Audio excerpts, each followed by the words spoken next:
गौतम बुद्ध, जिन्होंने अपने जीवन के प्रत्येक सुख को त्याग कर शांति की राह को चुना और बलिदान की मुहूर्त बने, उनके जीवन में कई प्रकार के किस्से हुए थे जो कि व्यक्ति को विभिन्न प्रकार की परिस्थितियों में ज्ञान बांटने का कार्य करते हैं और उन्हें मोटिवेट भी करती हैं। महात्मा बुद्ध का एक होनहार शिष्य थे जिसका पूरा नाम कश्यप था। वे होनहार विद्यार्थी में से एक था।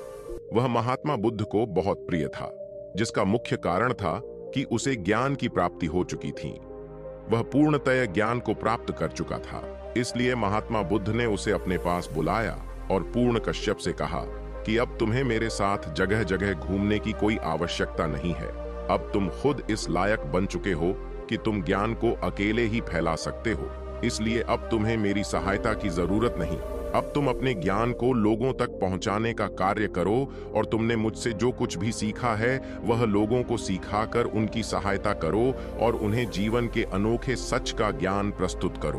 पूर्ण कश्यप महात्मा बुद्ध को ही अपना सब कुछ मानता था। इसलिए उसने महात्मा बुद्ध से कहा कि आप ही मुझे कोई दिशा बता दीजिए जिस दिशा में जाकर मैं लोगों को ज्ञान बांटूं और उनकी सहायता कर सकूं।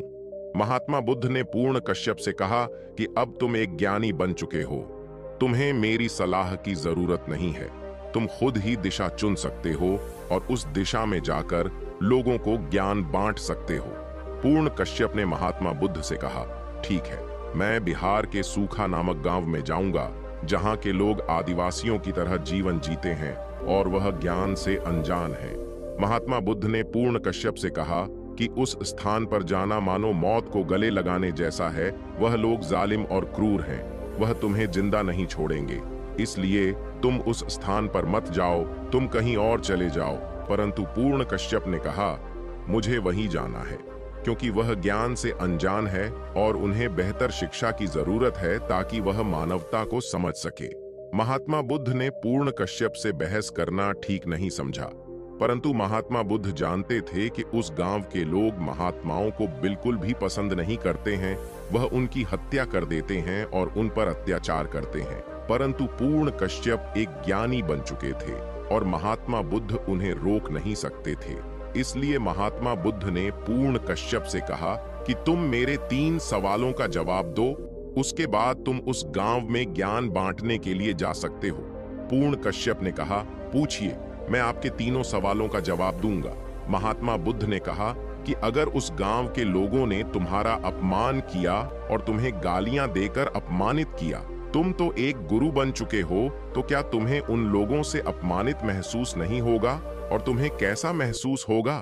पूर्ण कश्यप ने महात्मा बुद्ध से कहा कि मुझे बुरा नहीं लगेगा, बल्कि मैं तो ईश्वर का धन्यवाद करूंगा कि उन्होंने सिर्फ मेरा अपमान किया, मुझे नुकसान नहीं पहुंचाया।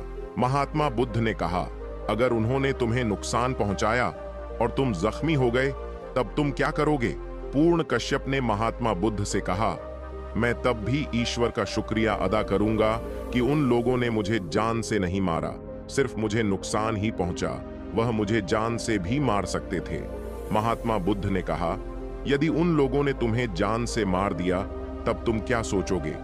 पूर्ण कश्यप अपने कहा कि तब मैं उन लोगों का धन्यवाद करूंगा और सोचूंगा कि यदि मैं दुनिया में ज्यादा समय तक रहता तो मुझसे कोई बड़ा पाप भी हो सकता था। धन्य है वह लोग जिन्होंने मुझे बड़े गुनाहों से बचा लिया और मुझे मृत्यु से मिला दिया, जिससे मैं कई बड़े गुनाहों को करने से बच गया। पूर्ण कश्यप के यह जवाब सुनने के बाद महात्मा बुद्ध कश्यप से कहा कि अब तुम्हें कोई भी ज्ञान फैलाने से नहीं रोक सकता और तुम्हारा कोई कुछ भी नहीं बिगाड़ सकता, क्योंकि वह तुम्हें गालियां देकर अपमानित कर सकते हैं, तुम्हें नुकसान पहुंचा सकते हैं, यहां तक कि तुम्हारी जान भी ले सकते हैं। वह तुम्हारे शरीर को नष्ट करेंगे, वह तुम्हारी पवित्र आत्मा को नष्ट नहीं कर सकते। ये सब सुनने के बाद महात्मा बुद्ध ने कहा, जिस प्रकार तुमने मेरे सवालों का जवाब दिया, यह पहचान है कि तुम ज्ञानी बन गए हो और तुम ज्ञान को तेजी से फैलाओगे और लोगों को शिक्षित करोगे। जीवन में सारा खेल सुख और दुख का है। जो व्यक्ति मन में सोच के रखता है कि उस व्यक्ति ने मुझे अपमानित किया, उसने मेरा अपमान किया, वह नफरत की तरफ बढ़ता जाता है।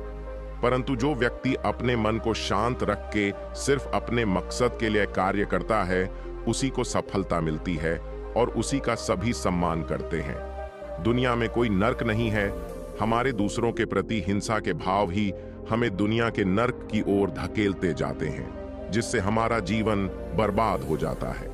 दुनिया में कोई स्वर्ग भी है, पर यदि कोई व्यक्ति सभी से प्रेम भाव से बोलता है तो यह दुनिया ही उसके लिए स्वर्ग बन जाती है, क्योंकि उसने अपने मस्तिष्क से नकारात्मक विचारों को हटा दिया है, जिसके बाद वह जीवन में सुकून महसूस करता है। हिंसा के भाव रखने वाला व्यक्ति कभी सुखी नहीं रहता। इन सभी बातों का परिणाम है कि हमारी सोच पर ही हमारा जीवन निर्भर करता है। यदि हम सकारात्मक सोचते हैं तो हमारे जीवन में कार्य भी सकारात्मक ही होते हैं, और यदि हम नकारात्मक सोचते हैं तो हमारे जीवन में काफी चीजें नकारात्मक देखने को मिलती हैं। इसलिए सदा सकारात्मक विचारों के करीब रहना चाहिए, जिससे जीवन को बेहतर तरीके से जिया जा सके। भविष्य में होने वाली घटना को वर्तमान समय में सोच लेना भी एक चिंता का विषय है। इसलिए सदा वर्तमान में जीना चाहिए और भविष्य के बारे में ज्यादा सोचना किसी बीमारी से कम नहीं है।